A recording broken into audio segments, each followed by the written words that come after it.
I was one of the founders of OkCupid, and I know that we're talking about modern romance tonight, and I know that no discussion of that is complete without talking about online dating. And so I thought I would give you guys in my 10 minutes a sort of look under the hood at how a dating site actually recommends people to one another. It's because that's all dating sites are. They're just a way, like a big marketplace or like a big warehouse full of people, basically. And you got to figure out which 10 New Yorkers of that 500,000 you have to show when someone refreshes the page. This is how we do it. I'm going to figure this out. I'm going to do that. Is this thing even showing up? There it is. OK, perfect. All right, so the first component, there are now 4. The first one and that we thought of is called match percentage. This is, as it says, a simple question and answer system. It's what you expect when you go to a dating site, especially back when we started OkCupid in 2003. You see some questions about, do you want to have kids, or do you believe in God, or do you smoke, or have a foot fetish, or whatever. You say whether you do it, you say how you want your other person to answer. And then we do a little bit of basic arithmetic that gets some score for the two of you guys. And I say agreement. You don't have to agree. You don't have to both answer the same way. You can stipulate a asymmetric type of answer. So like, a lot of people who are sexually dominant, for example, they don't want another dominant person. That's going to be a lot of awkward collisions. So you want a submissive and a dominant person, for example. And we also let you say this is irrelevant, and you can just skip the question if you don't care about dogs or having kids. So this was like the foundational idea of OkCupid. This was the thing that we put on the proverbial napkin. We're like, yes, sweet, this is going to be a sweet dating site. It turns out that this is not actually sufficient to run a dating site. Everything like Match.com, Tinder, everybody has some version of this thing. They spend all their time on this. I'm assuming the other 2 cases, and I know about Match and Tinder intimately because they're also owned by the same company that owns OkCupid, just to be clear, I'm not speculating. You start your dating site or dating app, and you discover very quickly that no matter what you're doing or what people are typing about themselves, everyone just swipes left or bypasses the ugly people and clicks on the hot people. It's what we call at OkCupid the focus problem, and it's a problem because you end up with a situation where one person, it's almost always a woman in the heterosexual case, gets too much attention, she can't deal with it, she can't reply to the messages, she's grossed out, whatever. She maybe leaves or just ignores everyone. The guys are ignored, so at that point they have a choice. They can either get bummed and leave too, or double down, be like, I'm gonna send more messages, and then they do it to the next person, and the next, and the whole thing just kind of death spirals. It's a big bad deal. I don't know if I'm turning on my slides or what, but whatever. Okay, cool, perfect. So in order to circumvent this, you need to know who is good looking before they run into this problem. So you need a way of capturing attractiveness outside of the recommendation engine itself, right? And for us, it's called Quick Match. This is the earliest version of it I can find. It's a little too blurry maybe to read. It's really, really JV. This is from 2005 or 6, I think. You can't read this purple over there, but like we had wiki edits for people's profiles. We had like points that you could earn, just like all kinds of garbage. We tried every single thing under the sun, including this, which actually worked. These days, we realized through a series of experiments, it's really only the picture that matters. So all this other swag, like their profile and all that stuff's gone. Also, we let people rate looks and personality separately. That was also naive. They were almost the same for every single person on like a per capita basis. So we just got rid of that. I was going through the old logs when I was writing my book. I'm like, oh yeah, here's someone with like a 4.5-star personality, so like 95th percentile. It is, I looked at the account, it is a woman in a bikini kind of hugging this piece of wood with no text. And everyone's like, God, I bet she's so awesome to talk to. So we like, they cut that shit out. So the ratings information on this is the most important single piece of data that we have.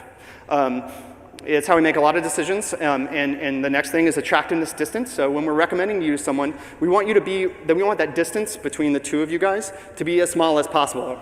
And that's how it's weighted. This kind of speaks for itself. I won't read the PowerPoint to you, but as an implication, kind of a next level type of thing, piece of advice. If anybody ever complains to you that everyone on like Tinder or OkCupid is ugly, you can know that means that they are ugly also. Because you have to run the site like this. After many years of just experimenting and seeing what drives the most conversations, this homogeny, I learned from Eli over a club soda earlier, is very important. All right.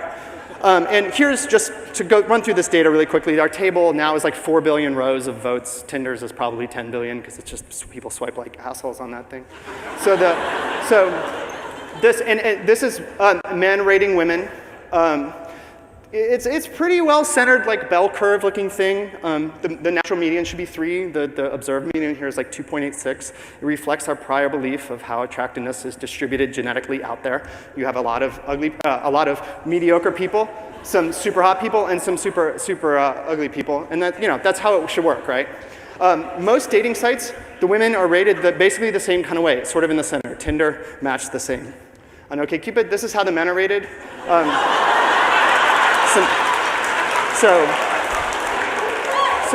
Yeah, substantially lower. So there's 2 things that could be working here. There's obviously a market dynamic. There's slightly more men than women. But also, I think it's also the timbre of the site.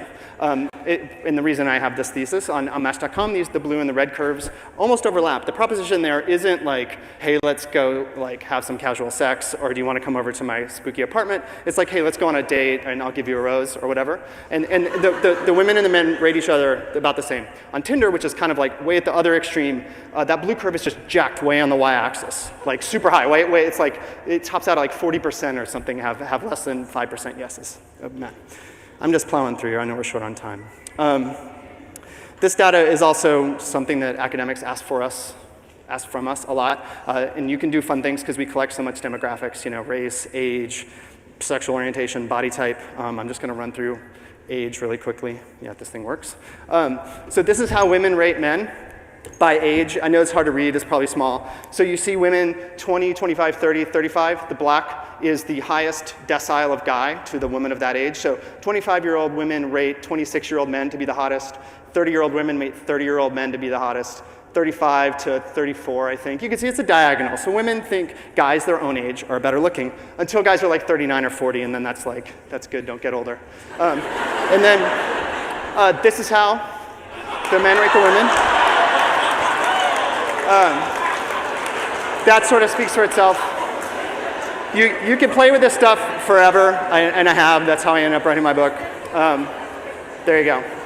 The third factor is responsiveness. So this is the third factor that we added. We prioritize users with fewer unread messages. So, even if you're the same level of hotness, even if in theory you like the same number of things or whatever your match percentage is good, we want to send you to people that are actually going to write you back. Message health is extremely important, and by health I mean both breadth, everybody gets messages, and depth, everybody gets a lot of messages. We don't want it all piled in. It's another kind of focus problem mitigation thing. Again, speaks for itself. And then randomness. We add a big random number, and it sounds a little counterintuitive why we would essentially mathematically undo the other 3 variables by adding a big spoof into our formula. The rationale is as follows. 1, there should be some serendipity, and that's math, randomness. That's the mathematical serendipity. And more realistically, you just can't, first of all, we don't think that we have calculated compatibility exactly. And even if you did think that, when someone hits, OkCupid, match me, you can't show them the same 10 people because they're the 10 best over and over again. They're going to think nobody uses your site. So you just have to keep stirring the pond. You have to intentionally show people that might not be the ice-cold #1 match for somebody according to the other 3 criteria, because if you did, again, people would leave your site because it would be so stale. So that's how we do it. This is how we weight them. Attractiveness is by far, attractiveness similarity is by far the biggest of the other 3. That thing that we thought we were geniuses for thinking of, stupidly enough. Number 2, when we thought of OkCupid, is much smaller. And all of this comes after a filter. So you say, we have to, unfortunately, a lot of times you have to obey what the user tells you, even if you know it might not be in his or her best interest. But if somebody tells us they only want to see 25-year-olds, whatever, above 6'2", or, within 5 miles of me, you got to filter that crap out. You do a hard filter, and then you sort the results, and you spit them back a bunch of profiles that hopefully maybe they'll sleep with. And so that's it. We're just trying to get people to talk to one another. There's never, to my recollection, ever been a discussion of finding you a soulmate. I don't think anybody in the industry thinks that, just to debunk anyone who might have that idea. That's pretty much it. I think the ultimate algorithm obviously is always going to be in each individual person. No website will like capture somebody's like funky breath or cool sweater or awesome haircut or any of that stuff that like makes or breaks a first date. So thanks. I'll talk more later.